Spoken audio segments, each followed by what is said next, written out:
Today, I'm working 7 hours again. Yesterday was 7 hours, then today 7 hours uli. And then the next 2 days, 8 hours naman. Yes, ganun po ang aking trabaho. Ano bang ating pag-uusapan natin? Meron akong nabasa na post, sabi daw dun sa kanya, yung mag-a-apply daw pa abroad. Sabi nung isa, bakit ka pa mag-a-apply ng abroad? Meron ka namang ipon, meron ka namang pera. Bakit ka pa mag-a-abroad? Wow, hindi talaga nila naiisip na ang pera ay nauubos yan, lalo na kung hindi ka magtatrabaho, tapos ang bata-bata mo pa, tapos dun mo kinukuha lahat. Oh my goodness, mauubos lahat yan ang pera mo. Yes, hindi siya unlimited. Ang pera is hindi yan unlimited. Unless meron ka ng savings. Okay, meron ka ng savings at meron ka pang retirement. Yes, yung dalawang yan. Pinagkamali ng ibang mga tao na hindi sila naghanda ng kanilang savings at retirement. Yes, kaya lahat ng mga tao dito sa Amerika, as soon as magtrabaho na sila talaga, number one na ang kanilang goals is ma-secure yung kanilang kapirahan. Lalo na dun sa mga responsible na tao. Marami naman dito yung mga responsible na tao. At meron din ditong hindi responsible na tao. Yes. Akala ko noon, basta American, lahat yan responsible. Pero hindi pala. Akala ko noon lahat ng American, lahat yan mapera. Hindi pala. So, meron din pala dito ng mga tao na hindi rin marunong sa buhay, na hindi rin marunong mag-ipon. Meron akong kakilala na hindi talaga siya nag-iipon, hindi talaga siya naghahanda sa buhay niya. Wala din siyang retirement, of course. Kasi wala din siyang trabahong tinatagalan and hindi rin niya iniipon yung sahod niya. And siguro hindi rin siya naghuhulog, malamang sa malamang. Hindi siya naghuhulog na para sa kanyang pensyon. Yes. Tapos ngayon, hindi yun talaga siya nagtatrabaho. So, ano nga ba namang purpose ng paghuhulog sa retirement kung hindi ka magtatrabaho? Ewan ko, parang 2 taon na yata siyang walang trabaho or 3 taon, hindi ko alam. Yes, meron din pong ganun tao dito sa Amerika na hindi marunong sa buhay nila, hindi marunong mag-ipon, na walang pakialam sa darating na bukas, na walang pakialam kung anong mangyayari sa kanila sa pagdating ng panahon kapag tumigil na sila sa pagtatrabaho. Yes, meron po yan dito. Meron akong kakilala, grabe. As in, yung talagang hindi rin siya natuto sa buhay niya. Meron din ganun tao dito. Yung paulit-ulit siya nagkakamali ng mga pagkakamali sa buhay. Yung ganun pala yun talaga para sa ibang tao. Napakadaling gumawa ng mga pagkakamali sa buhay. Pero napakahirap na gumawa ng ikabubuti para sa sarili nila. So, ito kasing babaeng ito, talagang hindi siya magkaigi sa buhay niya. And parati siyang, American yun ha, parati siyang nakasandal sa ibang tao. Expected niya na yung mga magulang niya ang maghahango sa kanya sa lahat ng mga maling desisyon niya sa buhay. So, nung una, tinutulungan pa rin siya ng mga magulang niya, mga kapatid. Nung unang gumawa siya ng pagkakamali sa buhay niya, pagka-graduate niya noon ng college, or during college times pa lang, is nagkakamali na siya. So, nagkaroon siya ng anak, nagbunga yung pagkakamali niya, hindi siya naging wais, hindi niya pinagplanuhan ng lahat ng bagay, so nabuntis siya ng maaga at wala sa lugar. Yung hindi pa man siya nakakapagtrabaho at nakakapag-ipon, nagkakaroon ng sariling buhay or sariling bahay, hanggang wala pa rin niyang bahay. At hanggang ngayon nangungupahan pa rin siya. Wala namang problema kung wala ka pa rin sariling bahay at lupa. Ang mahalaga is na afford mo pa rin yung mga rent mo. At saka yung bayarin mo sa tubig, kuryente, at saka sa kung ano-ano pang mga bagay. Cellphone bills, ganyan. Pero hindi niya ma-afford yun. And lagi siyang tatawag sa nanay niya na, ganito ganyan, na laging ganun. Hindi na kita makakausap kasi mapuputulan na ako ng cellphone, ng line. So, syempre, maawa si nanay, ipabubuksan uli, ipapa-activate uli yung phone niya, papadalhan siya ng pera para maipa-activate yung phone niya. Galing, diba? Ganun. Ito na nga, hindi siya natuto sa buhay. Sa unang pagkakamali niya, gumawa siya ng pagkakamali, nabuntis siya ng maaga. So, dahil itong mga magulang na marunong sa buhay naman, marunong sila sa buhay nila, yes, kasi naihanda nila yung mga buhay nila hanggang sa retirement days nila. Hanggang ngayon na retired na sila, matagal na silang retired yung isa. Yung isa naman kare-retire lang 1 year ago. So, hanggang ngayon is afford pa rin nila ang pamumuhay nila at meron na rin silang sariling bahay at mga sasakyan. Anyways, ito na nga, nung unang pagkakamali niya, nabuntis siya, ang ginawa niya is parang ipinaampon yung bata kasi nga hindi niya kayang buhayin, pag-aralin. So, akala nila matututo ito sa pagkakamali niya nung una. So, yun nga, pagkatapos siyang mabuntis doon sa lalaking nakakulong, ewan ko ba, lapitin siya ng mga lalaking wala ding pangarap sa buhay. Or kung meron mang pangarap sa buhay at maganda ang buhay, sisirain niya yun. So, magiging pangit din yung buhay ng lalaki pag naging associated sa kanya. Anyways, ito na nga, yung lalaki ay nakulong, tapos yung bata na naging unang anak nila, pinampun niya. Anyways, hindi siya natuto doon. Gumawa na naman siya ng pagkakamali and nabuntis na naman siya. So, ang ginawa naman ng nanay, dahil nga nabuntis, sabi ng nanay niya, o sige, kami na lang ang bahalang mag-ano sa kanya. Tinulungan siya ng mga magulang niya. Kinuha yung bata sa kanya, pinag-aral hanggang high school. Tapos pinapili naman yung bata kung gusto nitong mag-aral ng college. Pero ayaw niya mag-aral ng college. So kaya, sabi nung mga lolo niya, okay sige, ayaw mag-aral ng college. Sasagutin namin yung apartment mo ng mga 1 year. Pero kailangan, after that, is ikaw nang magpo-provide nun. At may trabaho ka na din, tinulungan din siya maihanap ng trabaho para maipon niya yung pera kumbaga sa loob ng 1 year. Pero alam mo, ginawa nung bata, namana din dun sa nanay niya, hindi niya inipon yung perang pinagtrabahuhan niya. Ayun. Tapos, wala na siyang mai-provide, maibayad dun sa apartment niya dahil ang feeling niya entitled na tutulungan pa rin siya ng mga lolo at lola niya. So, namana nga dun sa nanay. So, itong si nanay, hindi na naman nagbago, gumawa na naman, anak na naman ng mga panahon na hindi na naman kaya. And iba't iba yung mga tatay talaga.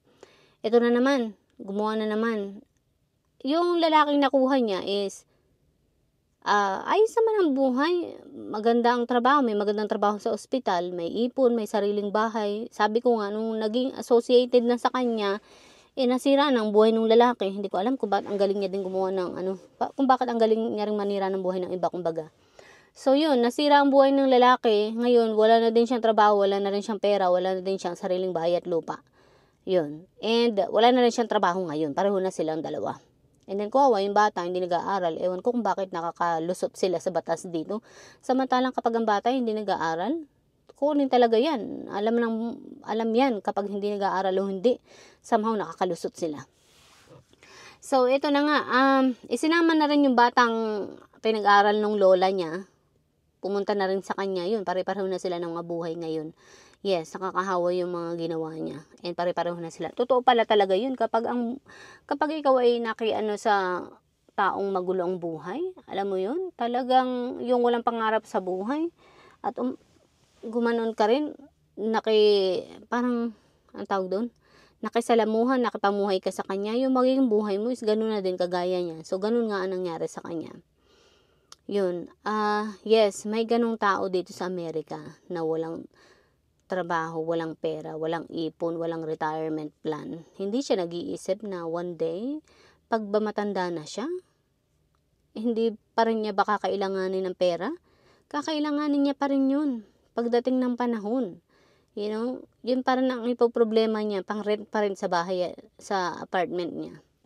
But I don't care, that's not my life, you know. Na-share ko lang na akala ko noon sa Pilipinas lang may mga ganong tao, may ganong ugali na mahilig gumawa ng mga pagkakamali, na ang dali-daling gumawa ng mga pagkakamali sa buhay.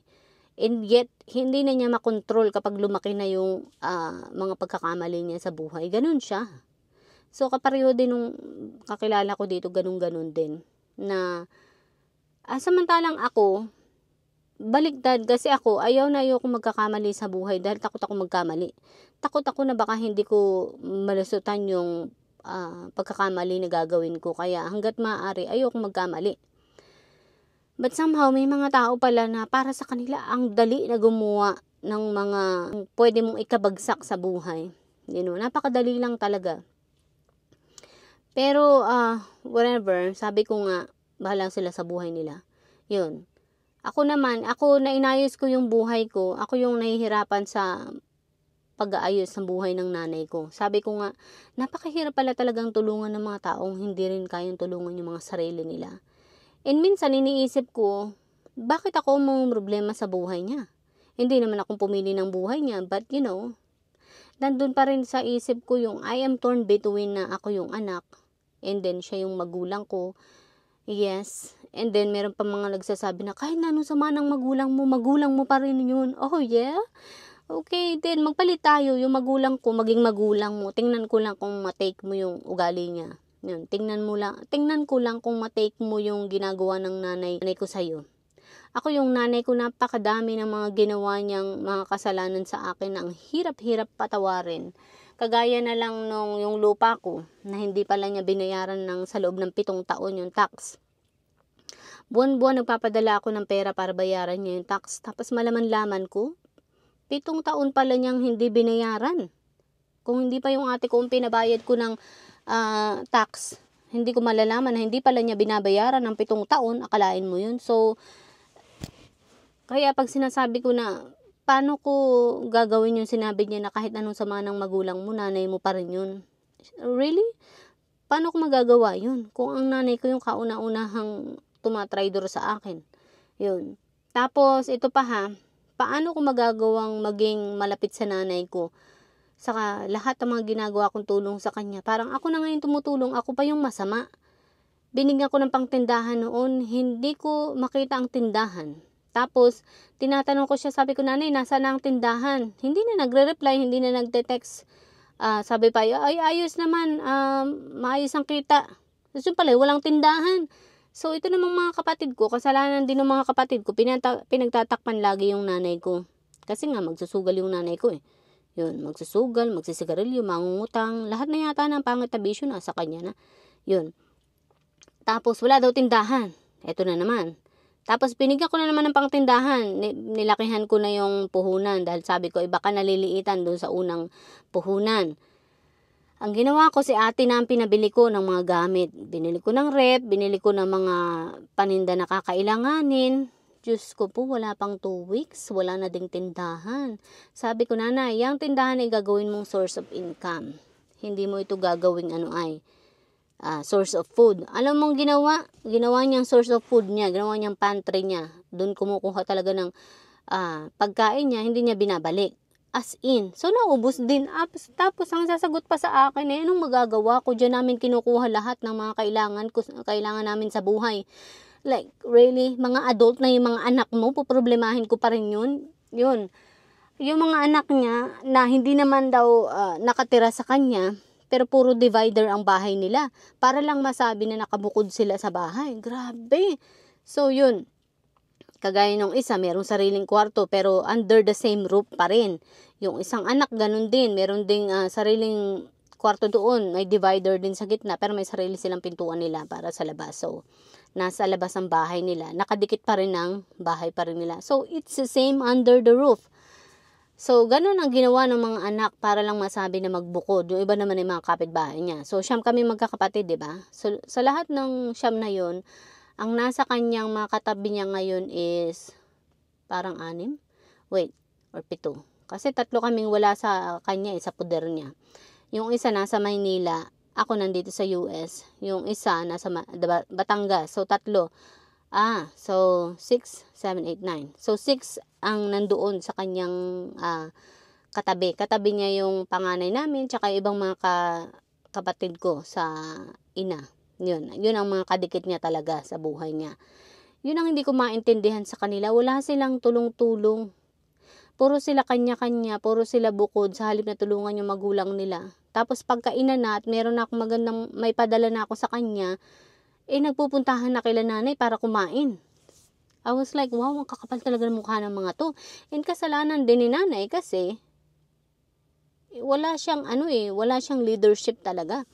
Kaya hindi rin nasunod yung mga anak niya. So yun, nakakakonsumi talaga. Yun lang gusto kong i-share. Kaya kahit gusto kong tulungan talagang parang pinipigilan ko yung sarili kong tulungan ko siya. Pero nandoon yung awa ko na paano naman siya? Gusto ko rin siya na magkaroon ng buhay, kaso anong gagawin ko? Hindi ko naman kayang tulungan ng taong hindi kayang tulungan ng sarili niya. So ngayon, nag-iisip na naman ako magtindahan na naman kahit alam kong ilang failed na ito. Pero ang plano ko ngayon is, bibigyan ko siya ng tindahan, susulduhan ko siya. And then, manggagawa ako ng inventory. Ipapamake sure ko na ako yung mag-i-inventory nun kahit nasa Pinas yung paninda. Ipapadala niya sa akin lahat ng mga resibo. Hopefully, sumunod siya. Kung hindi, titigil ko na naman yun. Yun ang gagawin ko hanggang sa matuto siya. Kaso hindi siya natututo eh. Yun, ang hirap magkaroon ng magulang na kagaya ko sa posisyon ko. Ang hirap. Hindi madali. Lalo na kapag ang magulang mo irresponsible talaga. Yun. So hanggang dito na lang. Saka na lang po tayo magkwentuhan. Bye.